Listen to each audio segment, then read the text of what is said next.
Você já imaginou um homem que era completamente ignorado, literalmente invisível, se tornar o responsável por resolver o maior enigma da ciência moderna? Pois é, ninguém dentro do instituto fazia ideia de que o zelador que passava empurrando um carrinho de limpeza tinha algo que chocaria todos os cientistas do país. E quando a verdade veio à tona, ninguém conseguiu acreditar. Antes de eu te contar como isso aconteceu, comenta aqui de qual cidade você está assistindo esse vídeo, eu quero te conhecer melhor, e claro, já se inscreve no canal para não perder nenhuma história como essa.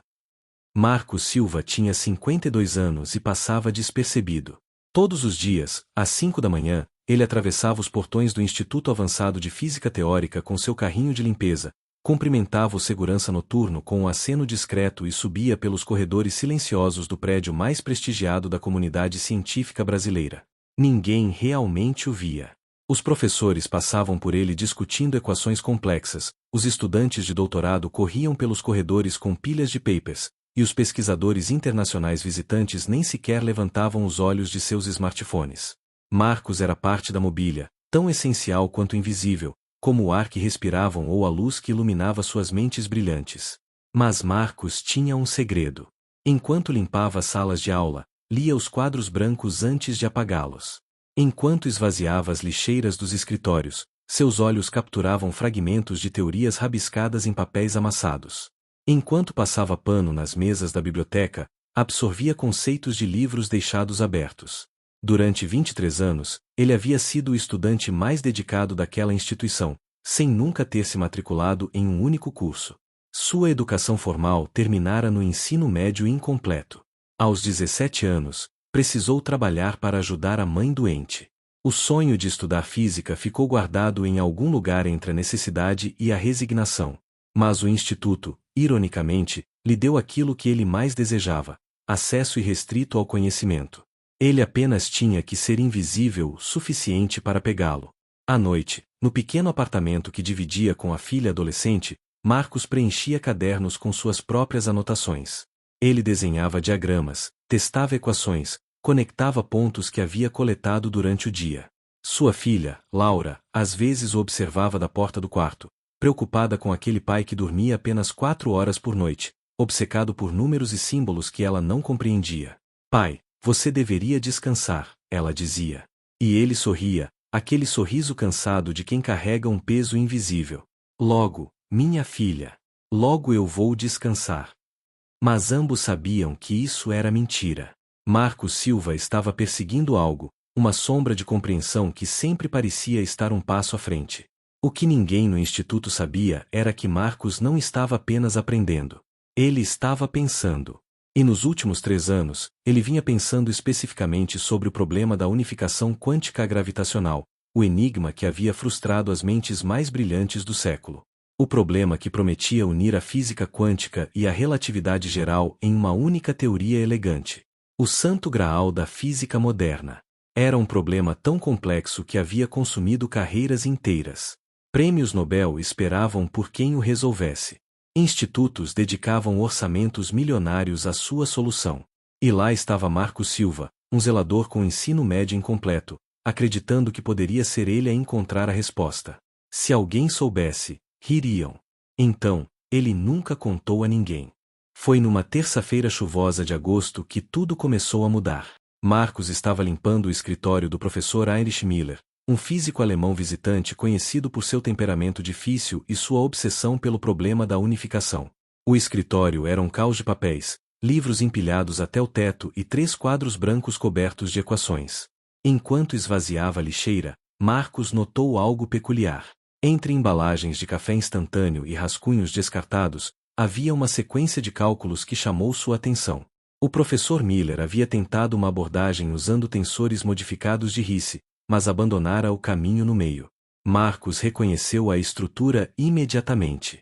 Ele havia visto algo similar semanas atrás, no trabalho de uma estudante de pós-doutorado no andar de baixo. Seu coração acelerou. Com mãos trêmulas, Marcos alisou o papel amassado e o guardou no bolso do uniforme.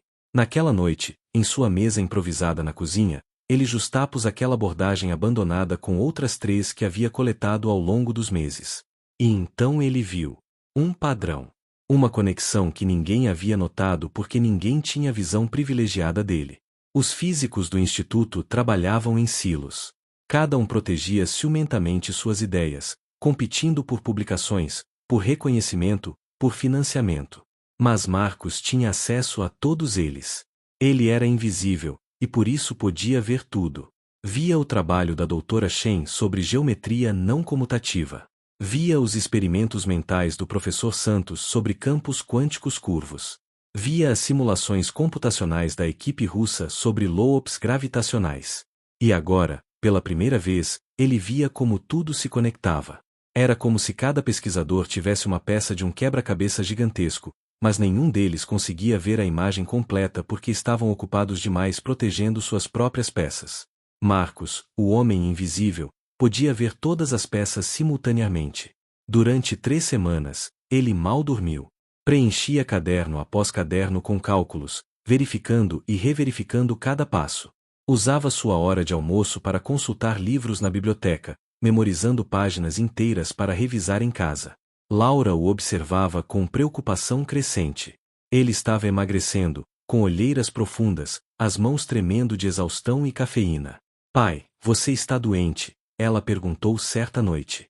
Marcos olhou para ela, e pela primeira vez em semanas, realmente a viu. Sua filha de 16 anos, tão parecida com a mãe que haviam perdido para o câncer 5 anos atrás. Ela merecia mais do que um pai obcecado e ausente. Não, minha filha, ele disse, puxando-a para um abraço. Estou perto de terminar algo importante. Laura não perguntou o que. Ela sabia que não entenderia mesmo. Mas abraçou o pai de volta, desejando secretamente que, fosse o que fosse, valesse a pena. Na terceira semana, às 3 da manhã de uma sexta-feira, Marcos Silva escreveu a última linha de sua dedução. Ele recostou na cadeira, o coração martelando no peito, e olhou para as 247 páginas espalhadas à sua frente. Ele tinha feito. Tinha encontrado uma solução. Uma teoria unificada que conectava a mecânica quântica e a relatividade geral através de uma estrutura matemática elegante e surpreendentemente simples. Suas mãos tremiam não de cansaço, mas de algo maior. Medo, esperança, incredulidade. Como ele, um simples zelador, poderia ter conseguido o que Einstein não conseguiu? O que Hawking passou décadas perseguindo? Tinha que haver um erro. Tinha que haver. Mas ele revisou tudo novamente. E novamente. E a matemática era implacável em sua correção. Estava tudo ali, sólido como rocha, belo como poesia. Marcos Silva, o homem invisível, tinha resolvido o maior enigma da física moderna. Agora vinha a parte verdadeiramente impossível, fazer alguém acreditar nele. Segunda-feira de manhã. Marcos chegou ao instituto com uma pasta debaixo do braço, contendo uma versão limpa de seu trabalho. Havia datilografado tudo num computador velho da biblioteca pública, formatado como um paper acadêmico, com referências e tudo. Suas mãos suavam enquanto subia as escadas. O professor Santos era sua melhor aposta. Brasileiro, mais jovem que a maioria, conhecido por ser acessível com os estudantes. Marcos o havia observado por anos, vira sua paciência ao explicar conceitos, sua risada generosa no café. Se alguém daria uma chance a um zelador com uma teoria revolucionária, seria ele. Bateu na porta do escritório às 9 em ponto, horário que sabia que o professor chegava. Entre, veio a voz do outro lado. Marcos abriu a porta, a pasta apertada contra o peito como um escudo. O professor Santos estava sentado à mesa, óculos na ponta do nariz, revisando o que parecia ser uma prova de aluno. Ah, Marcos! Bom dia! Algum problema? Perguntou o professor com um sorriso cordial, mas distraído. Era sempre assim. Cordial mas distante. Educado mas desinteressado. Marcos limpou a garganta. Professor Santos, eu escrevi algo. Um paper. Sobre o problema da unificação. As palavras saíram atropeladas, nervosas. Ele estendeu a pasta. Sei que pode parecer estranho, mas se o senhor pudesse dar uma olhada. O sorriso do professor vacilou. Ele olhou para Marcos, depois para a pasta, depois de volta para Marcos. Uma sucessão de emoções atravessou seu rosto: surpresa, confusão, constrangimento. E então, algo que doeu mais do que Marcos esperava. Pena. Marcos, o professor disse gentilmente, como se falasse com uma criança, eu aprecio seu interesse pela física. Mas o problema da unificação é extremamente complexo. Físicos com PhDs de instituições top dedicam carreiras inteiras a isso. Não é algo que, quero dizer. Ele parou, claramente desconfortável. Eu sei que sou apenas o zelador, Marcos disse, sua voz mais firme agora, mas estudei isso. Estudei sério. Por favor, só dê uma olhada nas primeiras páginas. Se achar que é absurdo, eu nunca mais incomodo o senhor. O professor Santos suspirou. Pegou a pasta, mais para encerrar a conversa do que por interesse real. Está bem, Marcos.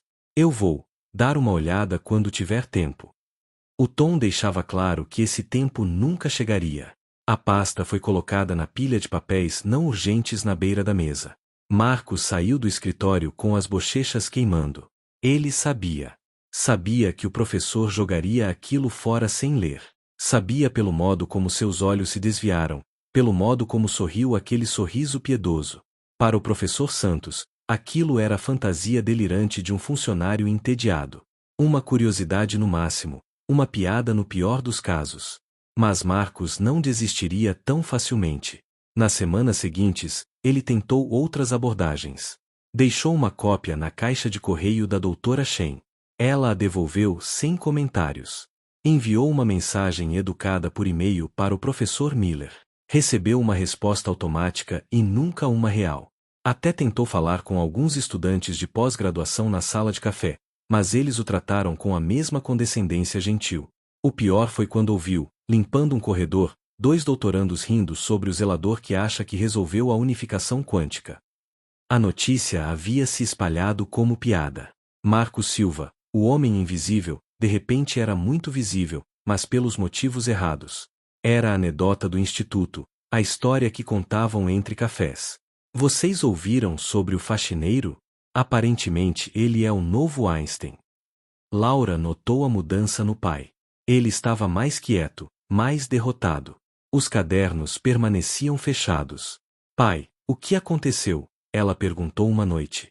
Marcos olhou para a filha, e pela primeira vez na vida, sentiu vergonha. Vergonha por ter ousado sonhar além de seu lugar. Vergonha por ter acreditado que o conhecimento poderia transcender as barreiras sociais. Nada, minha filha, ele mentiu. Só estou cansado. Mas ambos sabiam que era mais que isso. Algo havia se quebrado dentro dele. A esperança, talvez. A inocência de acreditar que a verdade bastava por si mesma. Aquela noite, Marcos quase jogou todos os seus cadernos fora. Quase. Mas algo o impediu. Talvez orgulho. Talvez teimosia. Talvez a certeza inabalável de que ele estava certo, independentemente de quem acreditasse nele. A matemática não mentia. As equações não se importavam com diplomas ou status social. A verdade era a verdade, reconhecida ou não. 3 meses se passaram. Marcos voltou à sua rotina invisível, limpando salas e esvaziando lixeiras, mas algo havia mudado. Ele não conseguia mais desligar sua mente do problema. Não conseguia aceitar que sua descoberta morreria com ele, não reconhecida, não testada, não integrada ao corpo do conhecimento humano. Foi então que ele soube do simpósio. O Instituto sediaria um evento internacional sobre física teórica, reunindo alguns dos nomes mais importantes do campo. Seria em 2 semanas, um auditório cheio de pessoas que realmente entenderiam seu trabalho. Marcos teve uma ideia louca. Tão louca que ele riu sozinho quando pensou nela pela primeira vez. Mas quanto mais pensava, menos louca parecia. O simpósio teria uma sessão de posteres onde estudantes e pesquisadores juniores apresentariam seus trabalhos. Marcos sabia porque havia ajudado a montar as estruturas dos posteres. Ele saberia exatamente onde seriam colocados, exatamente como funcionária.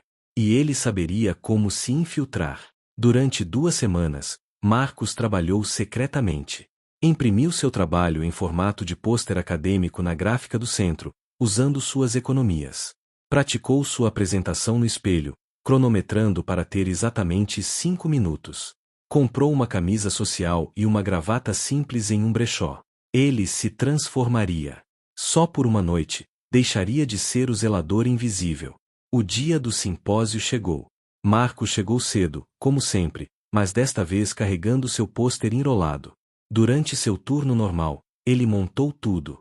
Posicionou seu pôster no final da fileira, onde havia um espaço vago. Ninguém notou. Ninguém nunca notava o que ele fazia. Às 6 da tarde, quando a sessão de posteres começaria, Marcos foi ao banheiro e trocou seu uniforme pela camisa social. Penteou o cabelo, ajeitou a gravata. Olhou-se no espelho e quase não reconheceu o homem que olhava de volta. Nervoso, mas determinado. Desesperado, mas digno. A sessão começou. O auditório se encheu de físicos, estudantes, acadêmicos de vários países. Marcos ficou ao lado de seu pôster, o coração batendo tão forte que ele temia que todos pudessem ouvir. Algumas pessoas passaram, lançando olhares rápidos, mas não parando. Ele não tinha o crachá oficial de apresentador. Não tinha a filiação institucional listada. Era claramente um estranho. Então, milagrosamente, alguém parou. Um homem mais velho, cabelos grisalhos, com um sotaque que Marcos não conseguiu identificar. Ele começou a ler o pôster, seus olhos se movendo rapidamente pelas equações. Suas sobrancelhas se ergueram. Interessante, murmurou. Esta abordagem usando tensores modificados, onde você estudou? Marcos engoliu em seco. Momento da verdade. Sou autodidata, senhor. Trabalho aqui no instituto, mas não como pesquisador. O homem olhou para ele, realmente o vendo pela primeira vez. Trabalha fazendo o quê? Sou zelador. O silêncio que se seguiu foi ensurdecedor. O homem piscou várias vezes, como se processando o que havia acabado de ouvir. Outras pessoas começaram a se aproximar, atraídas pela conversa. Marcos sentiu o peso de múltiplos olhares sobre ele. Você é o zelador? Perguntou uma mulher jovem, com um sorriso que não chegava aos olhos. Aquele que... Ela não terminou, mas a implicação estava clara. A piada havia viajado longe. Marcos sentiu suas bochechas queimarem, mas se manteve firme. Sim, sou eu. Mas isso não invalida a matemática. Se olharem aqui, ele apontou para uma seção específica do pôster, verão como a estrutura não comutativa resolve o problema da renormalização sem. Com licença, interrompeu um homem de terno caro, claramente alguém importante. Isto é algum tipo de brincadeira? Quem autorizou isto? Ele olhou ao redor, procurando por alguém responsável. Ninguém autorizou, Marcos admitiu, sua voz tremendo ligeiramente. Mas a matemática está correta. Por favor, só olhem a matemática. Não olhem para mim, olhem para o trabalho. Verifiquem os cálculos. Testem as predições. Isso é tudo que peço. Um pequeno grupo havia se formado agora, parte curiosidade, parte espetáculo. Marcos podia sentir a mistura de pena, constrangimento e desprezo emanando deles. Para eles, aquilo era uma violação da ordem natural. Um zelador não pertencia ali, não importava o quão elegantes fossem suas equações. Então uma voz cortou o murmúrio crescente. Deixem-me ver. Era o professor Yamamoto, um físico japonês renomado mundialmente, lenda em teoria de cordas. Ele se aproximou do pôster, ignorando completamente Marcos, focando apenas nas equações. O silêncio se instalou enquanto Yamamoto lia, seus dedos traçando as linhas de matemática no ar. 1 minuto passou. Depois 2. Depois 5. Ninguém se movia. Marcos mal respirava. Finalmente, Yamamoto se virou. Seu rosto era indecifrável. Esta seção aqui, ele apontou, de onde veio esta ideia? Marcos explicou, sua voz ganhando força à medida que falava de matemática, seu terreno seguro. Yamamoto fez mais perguntas. Marcos respondeu cada uma. E então, algo extraordinário aconteceu. Yamamoto pegou um marcador e começou a escrever no próprio pôster, testando uma extensão da ideia de Marcos. Marcos pegou outro marcador e respondeu. Por 10 minutos, zelador e gênio discutiram física teórica de ponta, esquecendo-se completamente da audiência cada vez maior ao redor deles. Quando pararam, Yamamoto olhou para Marcos com uma expressão que ele nunca havia visto direcionada a si mesmo. Respeito. Isto é, notável, ele disse lentamente. Há erros, claro. Suposições que precisam ser testadas. Mas o núcleo. Ele balançou a cabeça, maravilhado. O núcleo pode estar correto. O auditório explodiu em murmúrios. Marcos sentiu suas pernas bambearem. Alguém acreditava nele. Finalmente, alguém realmente olhou. Mas a validação de Yamamoto não trouxe celebração. Trouxe controvérsia. A notícia se espalhou como fogo. Um zelador havia apresentado uma possível solução para o problema da unificação, e um dos físicos mais respeitados do mundo disse que ela merecia atenção séria. A internet explodiu. Os artigos começaram a aparecer. Zelador gênio desafia a elite acadêmica. Autodidata sem diploma pode ter resolvido o maior problema da física. A história de Marcos Silva, Einstein moderno ou fraude sofisticada. O instituto foi inundado com pedidos de imprensa. Câmeras acamparam no portão. Repórteres tentaram entrevistar Marcos enquanto ele trabalhava. A administração do instituto entrou em pânico. O diretor, Dr. Almeida, convocou uma reunião de emergência. Como isso havia acontecido? Como um funcionário sem credenciais havia não apenas invadido seu simpósio, mas atraído atenção internacional? Era um constrangimento. Uma crise de relações públicas. Pior, era uma ameaça à ordem estabelecida. Se um zelador autodidata poderia fazer contribuições significativas à física teórica, o que isso dizia sobre o sistema de educação formal? Sobre os anos de PhDs, pós-doutorados, publicações? Alguns celebravam Marcos como prova de que o gênio transcende circunstâncias. Outros o viam como um África-fronte perigoso à meritocracia acadêmica. O professor Santos, que havia descartado o trabalho de Marcos meses atrás, agora estava em posição desconfortável. Jornalistas descobriram que Marcos havia tentado mostrar seu trabalho a ele primeiro. Por que não levou a sério? Eles perguntavam.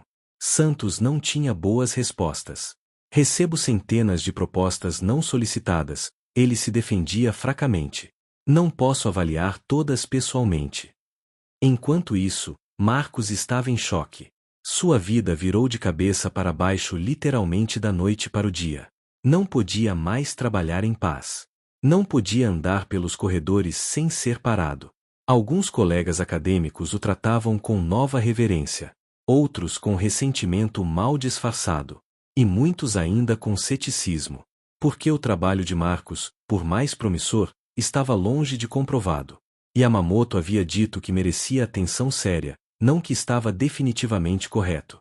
Agora, essa tensão veio de todas as direções. Físicos de todo o mundo começaram a examinar o trabalho. Alguns encontraram erros menores. Outros propuseram extensões.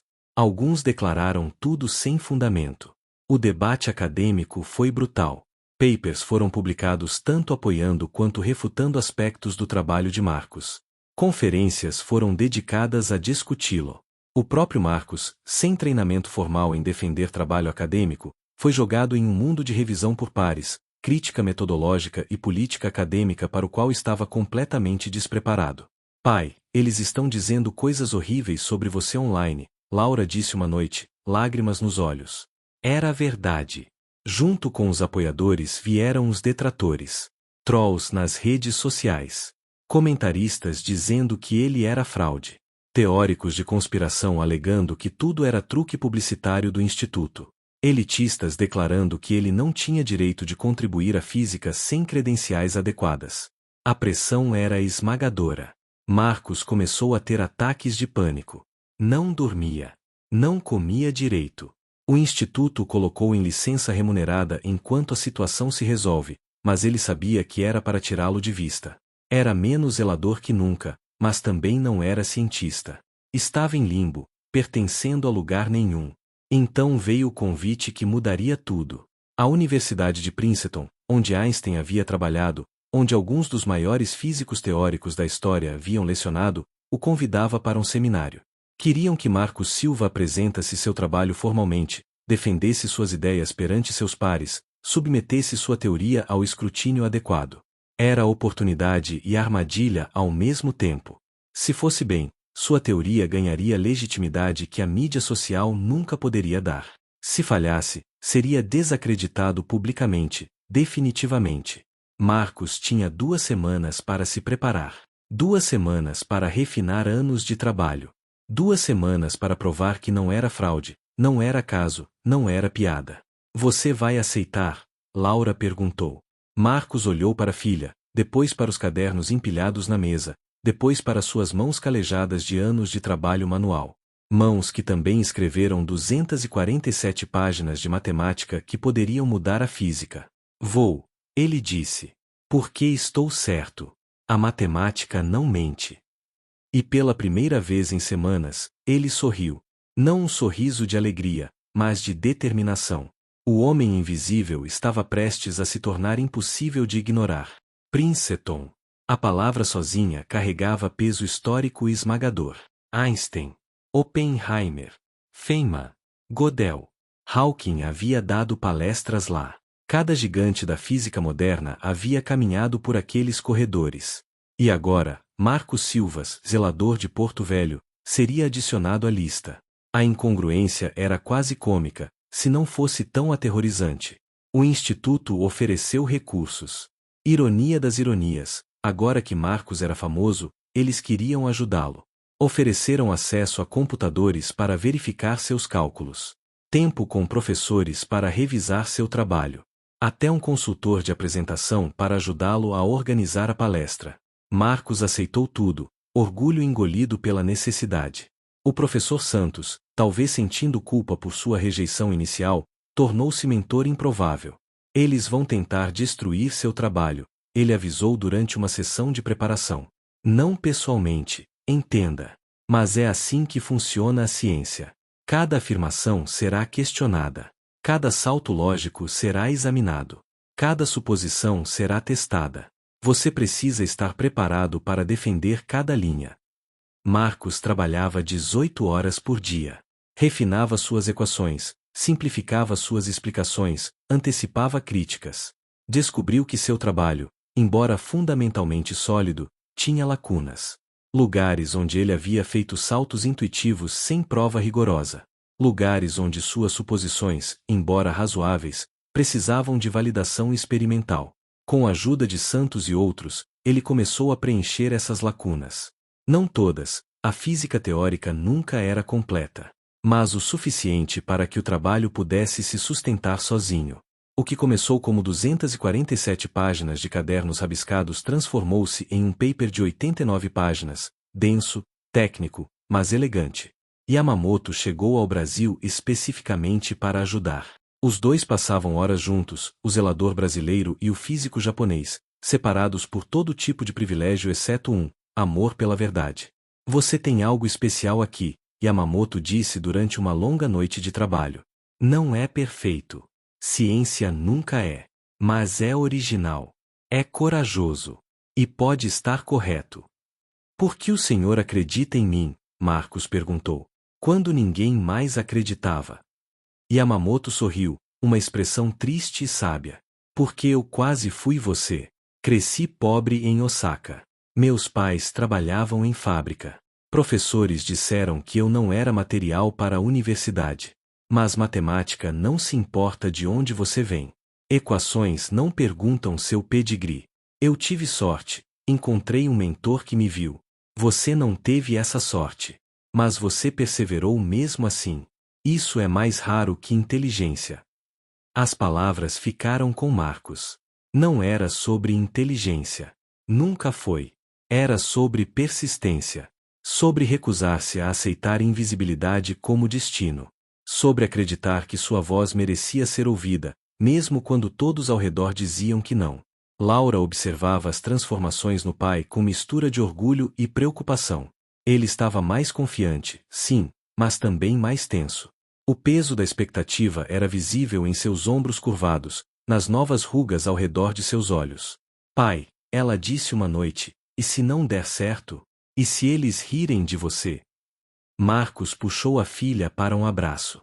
Então pelo menos tentei. Pelo menos usei minha voz. Sabe qual seria o verdadeiro fracasso, minha filha? Nunca ter tentado. Morrer com esta verdade trancada dentro de mim, com medo de ser ridicularizado. Esse seria o fracasso.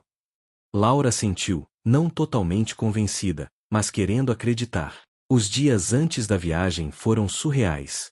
Jornalistas ainda chamavam. A internet ainda debatia. Alguns físicos publicaram pré-prints apoiando aspectos de seu trabalho. Outros publicaram refutações. O consenso estava dividido, o que, Santos lembrou Marcos, era realmente bom sinal. Se todos concordassem que você está errado, seria irrelevante. Se todos concordassem que está certo, seria óbvio demais para ser importante. A divisão significa que você tocou em algo fundamental. A noite antes do voo, Marcos não conseguiu dormir. Ficou deitado olhando o teto, décadas de vida passando por sua mente. Os sonhos abandonados aos 17. Os anos invisíveis limpando corredores. As noites estudando sozinho. As rejeições. E agora, improbabilíssimo, impossível, um convite para Princeton. Ele pensou em sua mãe, falecida há 10 anos, que sempre acreditou que ele tinha algo especial. Pensou em sua esposa, perdida para o câncer, que encorajou seus estudos mesmo quando pareciam inúteis. Pensou em Laura, dormindo no quarto ao lado, a razão pela qual ele nunca desistiu de nada na vida. Amanhã, ele voaria para os Estados Unidos pela primeira vez. Pesaria em Princeton. Falaria com alguns dos físicos mais brilhantes do planeta. E tentaria convencê-los de que um zelador brasileiro, autodidata, sem PhD, sem publicações, sem pedigree, poderia ter resolvido o problema que os desafiou por gerações. Era absurdo. Era impossível. Era exatamente o tipo de história que ele precisava que fosse verdade. O salão de palestras estava lotado. Marcos não esperava isso. Tinha imaginado uma audiência modesta, talvez 20 ou 30 físicos educadamente céticos. Em vez disso, mais de 200 pessoas enchiam o auditório. Acadêmicos, estudantes, jornalistas, até câmeras de TV. Sua história havia capturado a imaginação pública de forma que transcendia a física. Nos bastidores, Marcos ajeitava a gravata pela 10ª vez. Suas mãos tremiam. Santos estava ao seu lado, oferecendo palavras finais de encorajamento. Lembre-se, você conhece este material melhor que qualquer um ali. Você viveu com essas equações por anos. Confie no seu trabalho. Yamamoto entrou, fazendo um gesto de positivo. Sala lotada. Bom sinal. Significa que todos querem ver com próprios olhos. Ele pausou, então adicionou com sorriso enigmático. Ou querem ver o espetáculo de você falhar. De qualquer forma, você tem a atenção deles. Use bem. O apresentador o chamou. Marcos respirou fundo. Pensou em Laura, assistindo a transmissão ao vivo no Brasil junto com vizinhos e amigos. Pensou em todos os zeladores, faxineiras, trabalhadores invisíveis do mundo que tinham sonhos maiores que suas circunstâncias permitiam. Ele não estava fazendo isso apenas por si mesmo. Era por todos eles. Entrou no palco sob aplausos educados e alguns murmúrios. A iluminação era forte, ofuscante. Ele podia mal distinguir os rostos na audiência. Talvez fosse melhor assim. Conectou seu laptop ao projetor. Sua primeira apresentação PowerPoint preparada com a ajuda paciente de um estudante de doutorado do instituto. Bom dia, começou, sua voz mais firme que esperava. Meu nome é Marcos Silva. Trabalho como zelador no Instituto Avançado de Física Teórica no Brasil há 23 anos. E acredito ter encontrado uma abordagem para unificar mecânica quântica e relatividade geral. Silêncio no auditório. Não hostil, mas intensamente atento. Todos os olhos nele. O momento da verdade. Ele começou a apresentação. Primeiro, estabelecendo o problema. Todos ali sabiam, claro, mas era protocolo. Depois, revisando abordagens existentes, teoria das cordas, gravidade quântica em loop, geometria não comutativa. Mostrou onde cada uma esbarrava em dificuldades. Sua voz ganhou confiança à medida que entrava em território familiar. Isso era matemática. Isso ele conhecia. Então, apresentou sua ideia central. Uma modificação elegante aos tensores de Ricci que permitia a curvatura quântica do espaço-tempo sem as infinidades problemáticas que plagavam outras abordagens. Mostrou como isso emergia naturalmente ao combinar insights de múltiplas escolas de pensamento que raramente conversavam entre si. As equações fluíam nos slides. Marcos explicava cada passo, antecipando objeções, abordando preocupações antes que fossem levantadas. Santos havia o treinado bem. A audiência estava engajada, acompanhando, alguns tomando notas furiosamente. 40 minutos depois, ele chegou à conclusão. Esta abordagem faz 3 predições testáveis que diferem ligeiramente da relatividade geral padrão em campos gravitacionais extremos. Sugiro que experimentos com detectores de ondas gravitacionais da próxima geração poderiam validar ou refutar esta teoria dentro de 5 anos. Aplausos. Respeitosos, não exatamente entusiasmados, mas respeitosos. Marcos respirou. Parte 1 completa. Agora vinha a parte verdadeiramente difícil, as perguntas. A primeira mão se levantou. Professor da Universidade de Cambridge, especialista em teoria de cordas. Senhor Silva, sua abordagem ignora completamente as simetrias de Gauge que sabemos serem fundamentais à física de partículas. Como você justifica isso? Era teste. Marcos sabia. Não ignoro, professor. Na seção 4.2 do paper, demonstro como essas simetrias emergem como características aproximadas em baixas energias. A simetria não é fundamental na minha abordagem, é emergente. O que pode realmente ser uma virtude, não defeito, dados problemas bem conhecidos com. A discussão continuou por 90 minutos. Perguntas vinham rápido e afiado. Algumas técnicas, algumas filosóficas, algumas claramente tentando pegar Marcos em erro. Ele defendeu seu trabalho ponto por ponto. Quando não sabia a resposta, admitia honestamente. Essa é excelente pergunta. Não tenho resposta completa ainda. É direção para pesquisa futura. Houve momentos de tensão. Um físico particularmente agressivo da MIT essencialmente o acusou de não entender princípios básicos. Marcos manteve calma, respondeu com matemática, não emoção. Yamamoto interviu uma vez, educadamente corrigindo interpretação errônea do crítico. E então algo notável aconteceu. Uma física jovem, pós-doutoranda de Stanford, levantou a mão. Senhor Silva, tentei sua abordagem em um problema diferente, em buracos negros carregados. Funcionou. Obtive resultado que corresponde a observações melhor que modelos existentes. Isso não prova sua teoria, mas é sugestivo.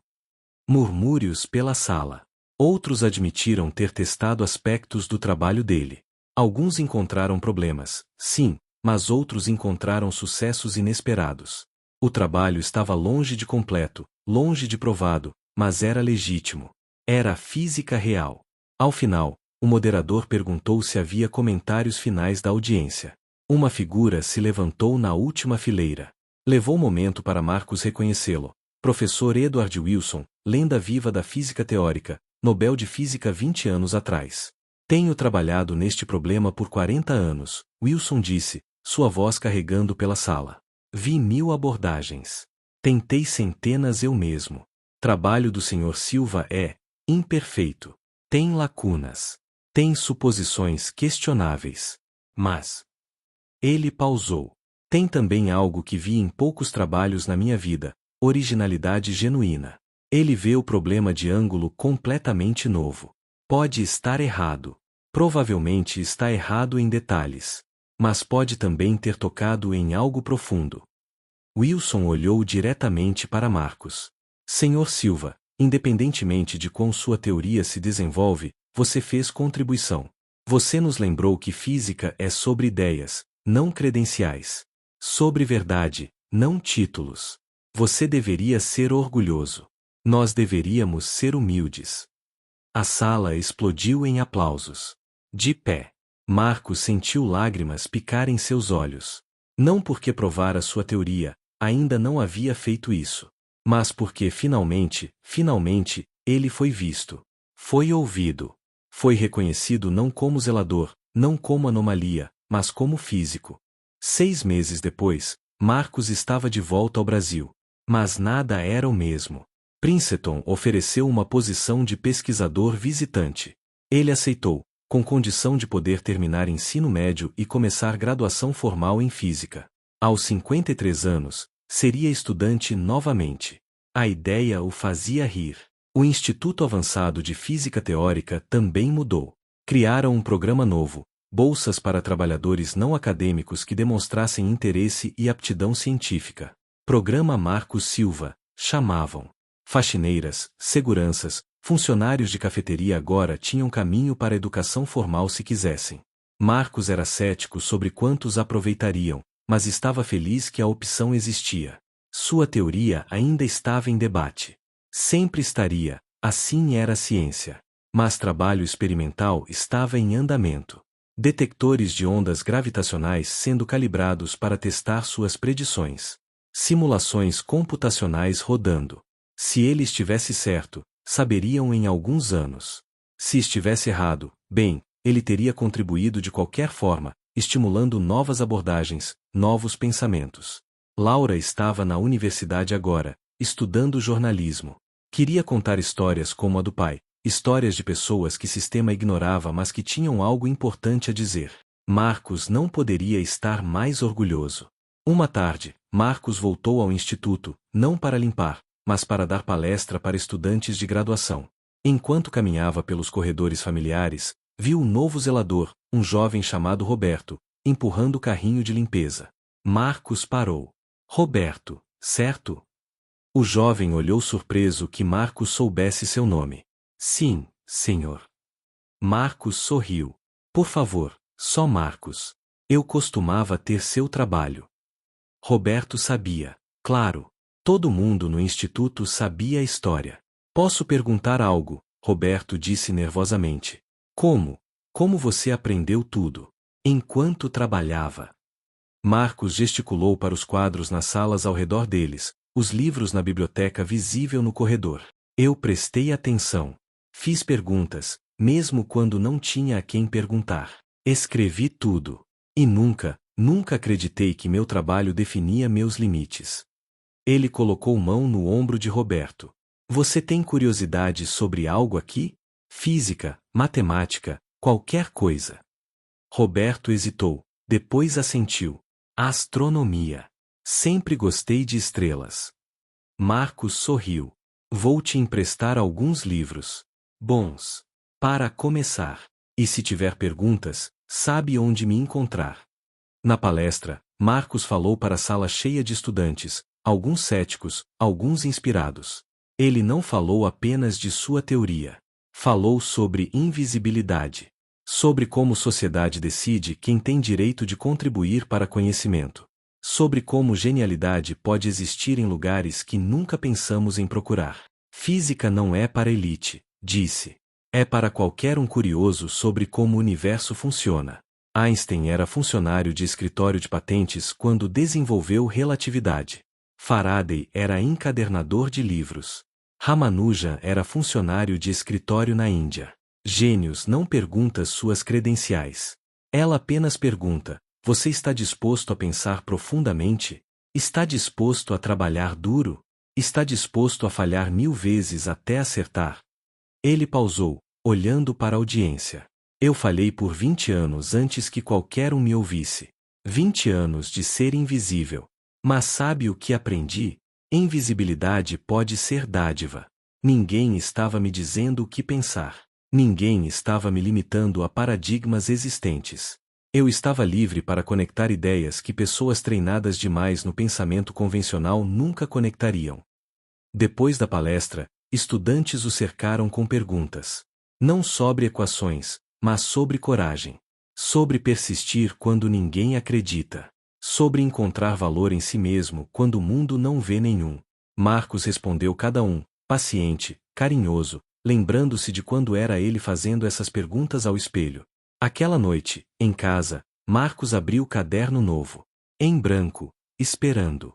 Ele tinha nova ideia agora, algo sobre energia escura que vinha considerando. Poderia levar anos. Poderia levar a lugar nenhum. Mas ele tinha tempo agora. Tinha recursos. Tinha, pela primeira vez na vida, legitimidade. Mas mais que tudo, tinha a mesma coisa que sempre teve, curiosidade insaciável sobre como o universo funciona. E determinação de nunca parar de perguntar, nunca parar de aprender, nunca aceitar invisibilidade como destino. Laura espiou pela porta. Pai, já está trabalhando de novo? Você acabou de voltar de Princeton. Marcos sorriu, Aquele sorriso que ela conhecia tão bem. Cansado, mas feliz. Obcecado, mas satisfeito. Só anotando algo rápido. Minha filha. Prometo, vou dormir cedo.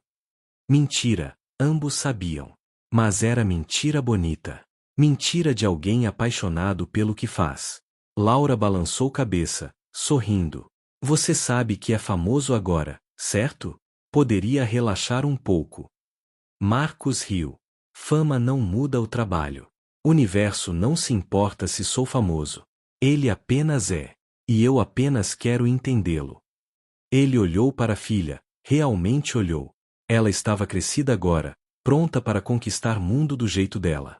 Você me ensinou algo, sabia? Ele disse de repente. Você e sua mãe. Que vale a pena lutar por sonhos. Mesmo improváveis. Especialmente improváveis. Laura atravessou a sala e abraçou o pai. Você também me ensinou algo. Que invisibilidade é escolha. Que podemos sempre escolher ser vistos, se formos corajosos o suficiente para usar nossa voz. Eles ficaram assim por momento, pai e filha, em pequeno apartamento em Porto Velho, a milhares de quilômetros de Princeton e Cambridge e MIT. Mas distância não importava mais. Marcos Silva, o zelador que ninguém viu até que não pudessem mais ignorá-lo, havia provado algo fundamental. Não sobre física, embora isso também. Mas sobre humanidade. Sobre potencial. Sobre como genialidade não pede licença, não segue regras, não respeita hierarquias. Ela apenas é. E está esperando, em todo lugar que nunca pensamos em procurar, nas pessoas que decidimos não ver. A história de Marcos se espalhou pelo mundo. Virou livro, depois filme. Inspirou milhares a não desistir de sonhos, não importa quão impossíveis parecessem. Cada pessoa invisível que se sentiu vista. Cada trabalhador que secretamente estudava em pausas de almoço.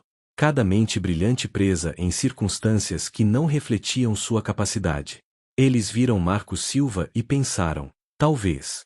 Talvez eu também. Talvez minhas ideias também importem. Talvez eu também mereça ser ouvido. E esse, no final, foi seu maior legado. Não a equação, embora fosse importante. Não a fama, embora fosse satisfatória. Mas a ideia simples e revolucionária que ele provou com sua própria vida. Absolutamente ninguém acreditou no zelador. Até que não tiveram escolha senão acreditar. E ao fazer isso, abriram portas que haviam trancado sem perceber. Portas que separavam aqueles que mereciam contribuir ao conhecimento humano daqueles que não mereciam.